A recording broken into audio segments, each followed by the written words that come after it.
Assalamualaikum warahmatullahi wabarakatuh. Nama saya Nur Hikmawati, nomor absen 26. Di sini saya akan menceritakan kembali tentang materi revolusi hijau. Di sini pernahkah mendengar istilah revolusi hijau? Apa sih maksudnya revolusi hijau? Revolusi tapi berkaitan dengan hijau. Apa berkaitan dengan alam?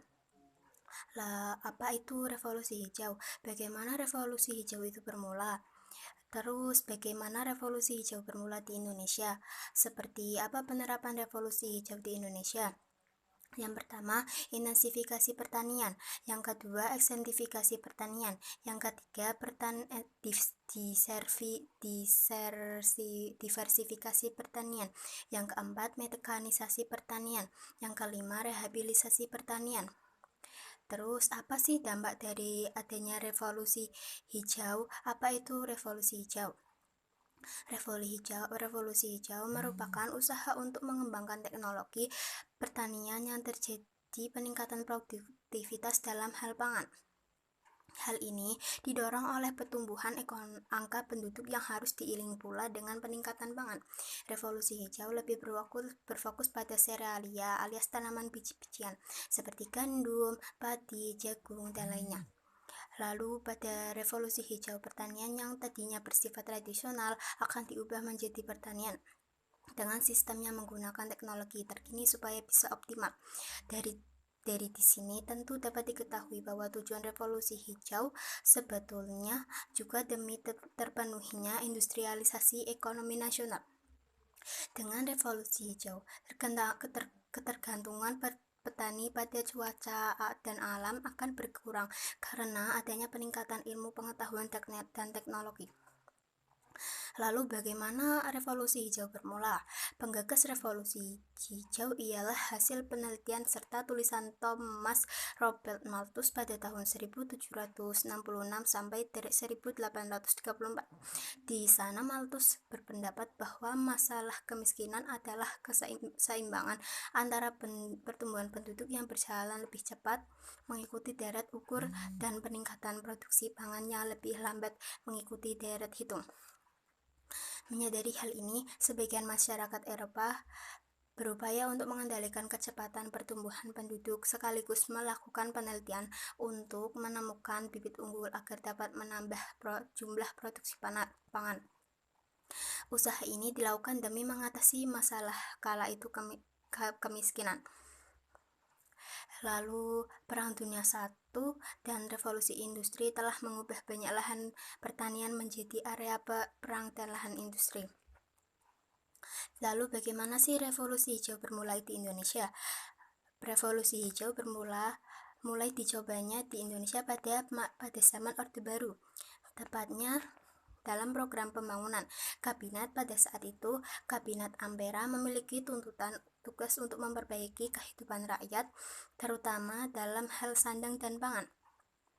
Dengan tuntutan tugas sedemikian rupa, maka mulailah diusahakanlah langkah-langkah meningkatkan kesediaan pangan lewat revolusi hijau.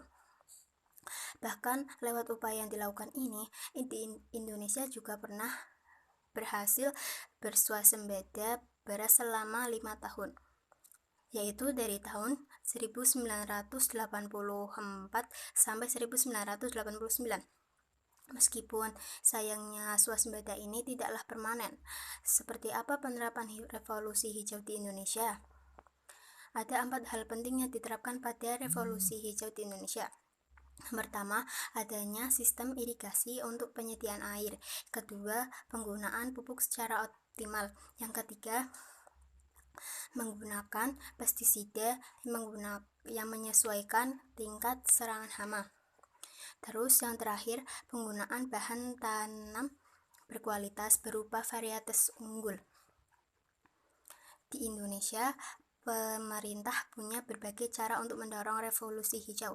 Misalnya yang pertama, intensifikasi pertanian. Cara ini dikenal juga dengan sebutan panca usaha tani.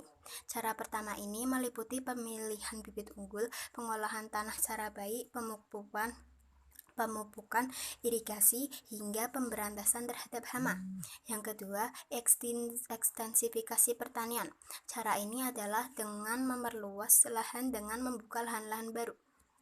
Yang ketiga, diversifikasi pertanian. Cara ini ialah upaya untuk menjadikan jenis tanaman di suatu lahan menjadi beraneka ragam. Dengan sistem tumpang sari dengan diversifikasi pertanian, kegagalan panen pokok dapat dicegah. Yang keempat, mekanisasi pertanian, yaitu usaha meningkatkan hasil pertanian dengan menggunakan mesin-mesin modern. Yang kelima, rehabilitasi pertanian.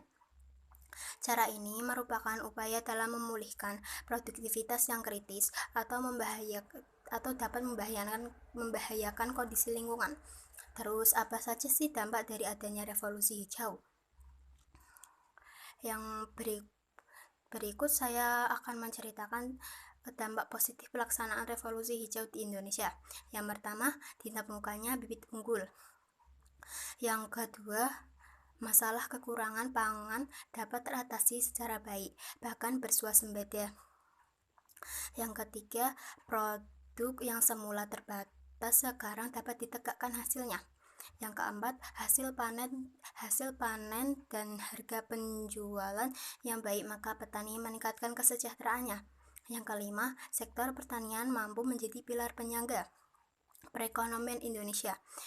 Terus dan yang kedua, dampak negatifnya. Yang pertama, sistem bagi hasil nilai 3SR oleh sistem upah. Terus yang kedua, akibat efisiensi kesempatan kerja di pedesaan menjadi berkurang. Yang ketiga, pengaruh ekonomi uang di dalam berbagai hubungan sosial di daerah pedesaan semakin kuat. Terus selanjutnya, ketergantungan pada pupuk kimia dan kimia pembasmi hama juga berdampak pada tingginya biaya produksi yang harus ditanggung petani. Nah, dari sini kita mengetahui bahwa untuk mencapai keberhasilan dalam pertanian bukanlah revolusi hijau yang dibutuhkan, melainkan pembangunan lingkungan pertanian berkelanjutan. Jadi, revolusi hijau memang berguna, akan tetapi untuk memastikan kegunaannya selalu terasa dan tidak berubah menjadi ancaman bagi kehidupan, maka diperlukan pembangunan berkelanjutan. Pembangunan ini tentunya tetap memperhatikan kelestarian lingkungan dan ekosistem tidak saja mengejar dalam sudut pandang yang sempit. Sekian dulu yang dapat saya sampaikan, kurang lebihnya mohon maaf. Akhirul kalam, wallahul muwaffiq ila aqwamit thoriq. Wassalamualaikum warahmatullahi wabarakatuh.